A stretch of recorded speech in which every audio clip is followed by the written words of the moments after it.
There was this one little boy, his name was Clarence, he's now in like 8th grade, that when he first started going to the Imagine Bus projects, after school art, it was at Malcolm X Academy, which is in Hunters Point. And it's a really, really tough school in a very tough neighborhood.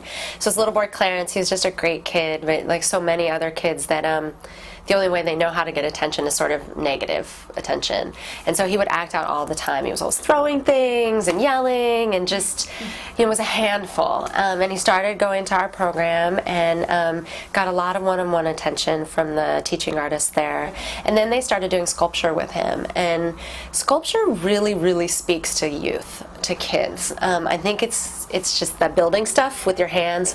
And so he started on a sculpture project, and he was really good at it. He just sort of naturally excelled. And he did some really amazing sculpture work. And he changed.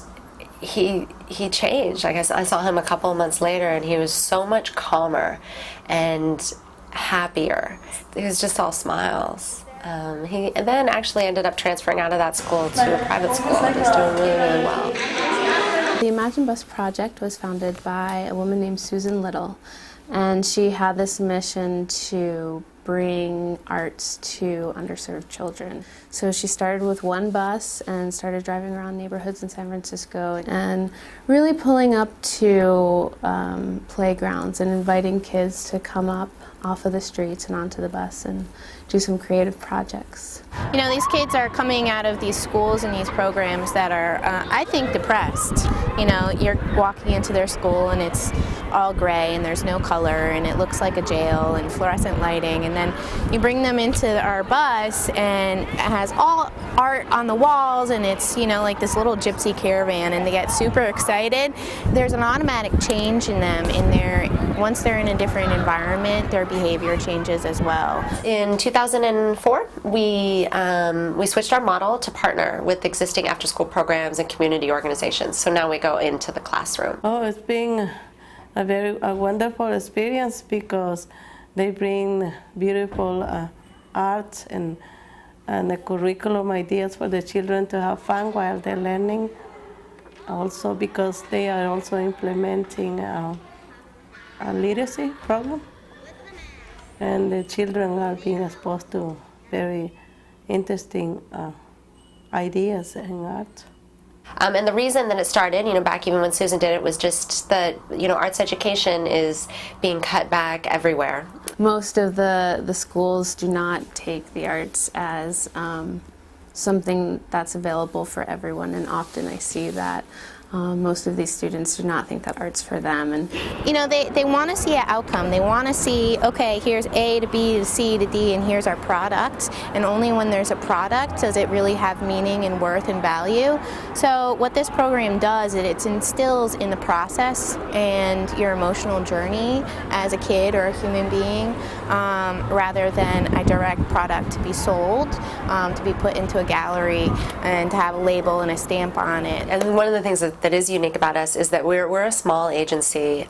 We have 3 full-time staff, 1 part-time administrative person, and 20 teaching artists that are all part-time, and we serve 7,000 kids. Learning is a very important process, whether it's art, whether it's an academic subject, and making sure that my knowledge and abilities can extend to their level through our teaching artists.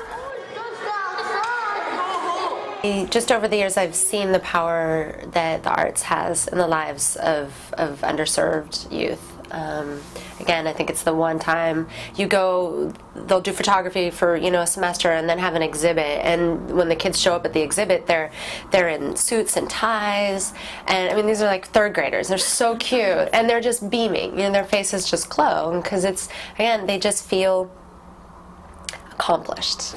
I think art is important because if there was no art, everything would be plain and nothing would be colorful. Boring. Like, boring. Kind of boring. Drab.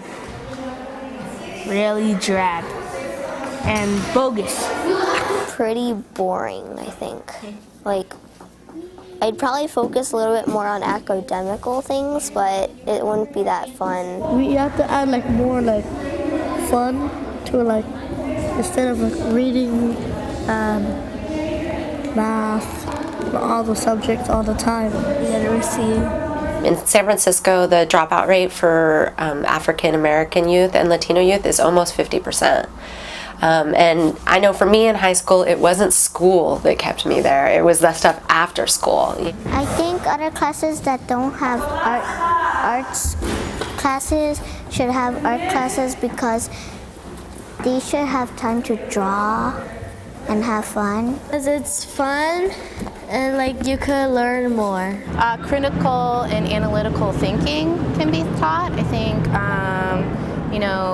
visual thinking can be taught, symbols and signs and how to use that as language. Just like, you're taught how to speak English and write with adjectives and pronouns and periods and exclamation marks. I think it's the same thing. Everybody's an artist, it just depends on how refined you want to be. The most important thing that art can bring to anyone is the ability to think, the ability to reflect, the ability to connect with other people and create an understanding about the world around you.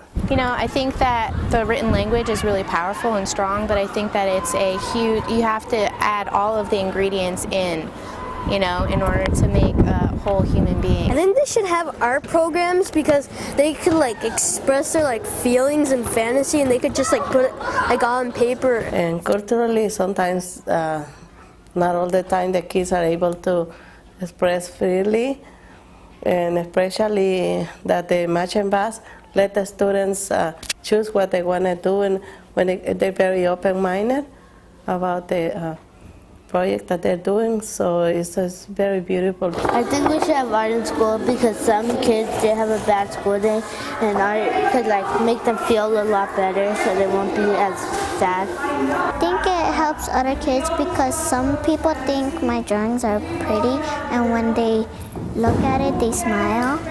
It gives the ability to teach to all learning abilities, levels, and experiences. It can touch upon not only cognitive abilities, but integrates various subjects, ideas, concepts, and really develops young minds into thinkers and creators. And that's generally the part of the brain that really supports higher learning. And I think art should really continue to be a core curriculum in the school day. There's something for everyone. For some kids it's sports, for some kids it might be computers, but finding that one thing that really, really speaks to kids that are having a hard time, especially if they're really behind in school. Like they can't read, so they just feel terrible about themselves all the time, and then they act out. So if you can find that one thing, like for Clarence, it was sculpture.